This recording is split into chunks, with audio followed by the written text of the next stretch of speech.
Welcome to Boozy Movies, where watching movies and making cocktails is what we do. That's the best news I've ever heard. Today we are stepping into a mad world, and we've got 2 cocktails for the movie Donnie Darko. A troubled teen with a thing for time travel and sleepwalking takes life advice from a guy in a terrifying bunny suit. Meanwhile, suburban adults prove once again that denial and self-help cults are the pillars of every thriving community. For our first cocktail, something is going to happen and you'll be head over heels for Sparkle Motion. Failure is not an option. Our second cocktail is still looking for a letter in the mail, Grandma Death. That's a terrible nickname. Well, we're gonna go ahead and fall head over heels for this next cocktail. Let's make Sparkle Motion. So now let us begin lifeline exercise number 1. We'll be using raspberry vodka, passion fruit chinola, prickly pear syrup, blue glitter, saline, soda water, and a lemon.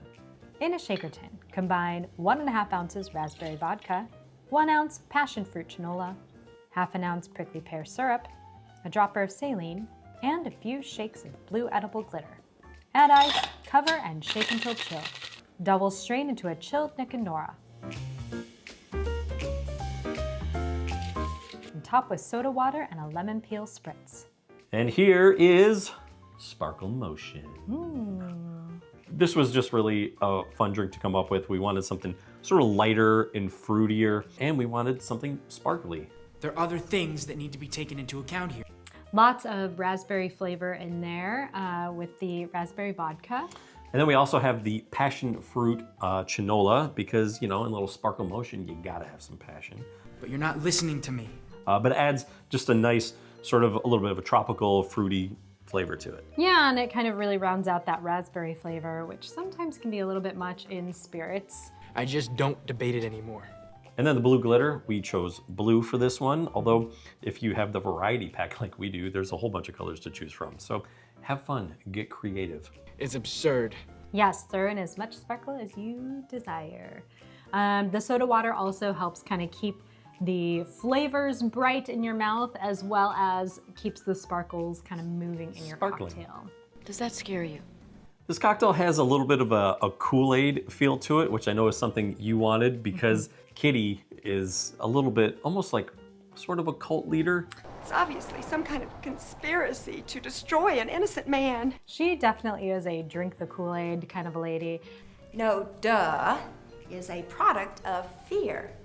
You know, she's leading all these groups and she thinks everybody should be as passionate about them as she is. Sometimes I doubt your commitment to Sparkle Motion. We could definitely see her as a disciple for some sort of cult or, you know, pyramid scheme. But what else is there to do in suburbia? Yeah, so I think it's time we kind of head out of suburbia and go visit Grandma Death. But before we do that, we'd like to stop you for just 1 second to check the mailbox. While you're there, hit the subscribe if you haven't already, hit the like button on this video, and don't forget to turn on that little alert bell because every single week we have another rewatchable movie and 2 fancy-free cocktails for you. We certainly do. All right, let's go ahead, visit Grandma Death. For Grandma Death, you're gonna need pear vodka, creme de violette, liquor 43, cava or prosecco, and a lemon peel. In a mixing glass, combine 2 ounces pear vodka, a 1/2 ounce creme de violette, and a 1/4 ounce of liquor 43. Add ice and stir until chilled. Strain into a chilled Collins glass with a lemon peel spring and a Collins spear.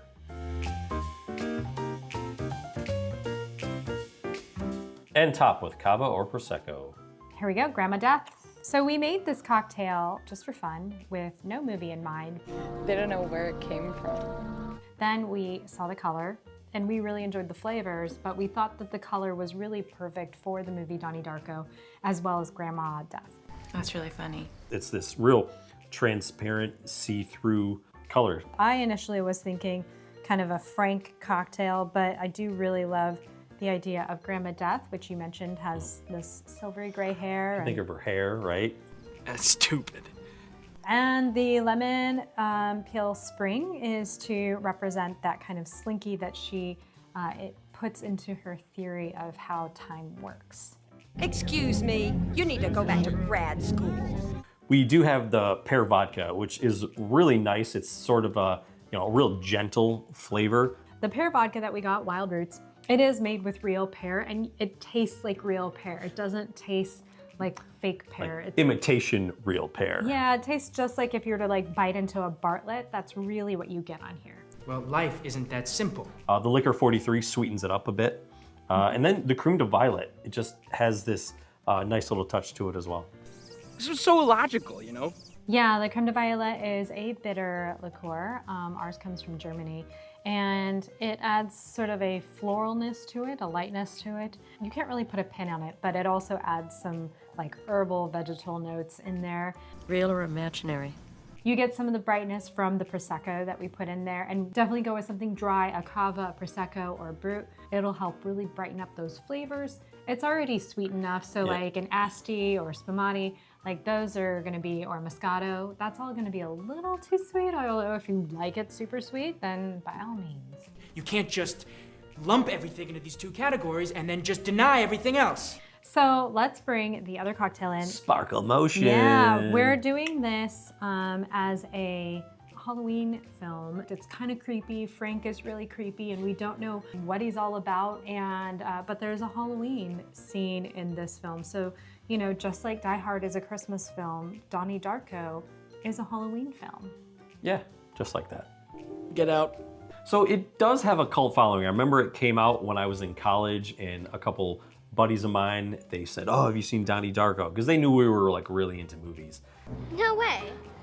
It's got some great actors in it, and it's also, I don't know if to say sophisticated movie, but anytime you're dealing with time travel, I don't know about you, but my mind really starts to go in circles.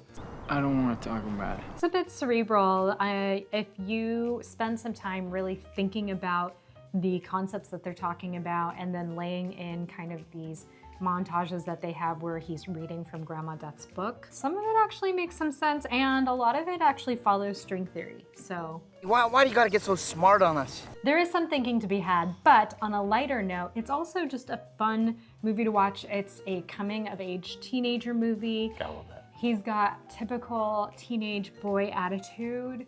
I'm reading. Get out of my room. He also has, you know, these characters that surround him that are like very typical suburbia stereotypes, right? Yeah. There are some really great actors in this movie playing some interesting parts.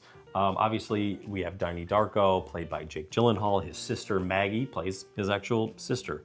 Patrick Swayze plays a very interesting role. We have Noah Wiley and then Drew Barrymore. They're also teachers. And then Seth Rogen has a very small part. He's a little bit of a bully. And funny thing was, he was on the Drew Barrymore show. You know, she's like interviewing him, and she had no idea that he was actually in Donnie Darko. That's funny. Because not only was she in it, she was also one of the producers. And usually a producer is gonna know like the actors in the film. Who? Speaking about the characters, it was really fun how they introduced them. There's that really great long shot where they're playing Tears for Fears head over heels. They're just kind of following through the school hallway, and they kind of stop, and you get introduced to each character, and you definitely understand like who that character is, right? And what they're about. It's really cool, just piece of filmmaking. Yeah, and lots of great Tears for Fears songs on there. And then there's the Mad World cover, which is incredible, but in this film, it is covered by Michael Andrews and Gary Jules. Yeah, very different from the Tears for Fears version. Shut up! Really fits this film in sort of you know, Donnie's persona and everything he's going through. Yeah. I really just like the way it sort of just fits the mood. Do you think the world is coming to an end?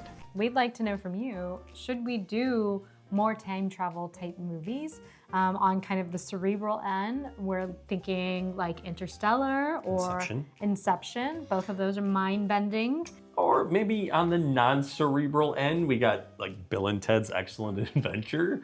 Back to the Future, which we've already done one. Should we do another? 2 or 3. Which one is your favorite? Oh man, I would do 2. All right, we're gonna cheers. It's time to head out. We have some more cocktails to make, and more importantly, some more movies to watch. That's right. All right, we'll see you next week. Cheers. Cheers. Sparkle motion.